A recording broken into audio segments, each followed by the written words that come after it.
أتمنى من الشعب الكويتي أن يكون إيجابي لوقف هذا الفساد. اليوم البلد تعيش في فراغ سياسي كبير.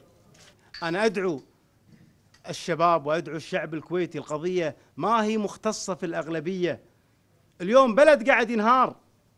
أنتوا شفتوا عطلوا المجلس فترة بسيطة، كم مليار توزع برا. يا أخوان، كلما غيب المجلس جاءت مصيبة في الكويت.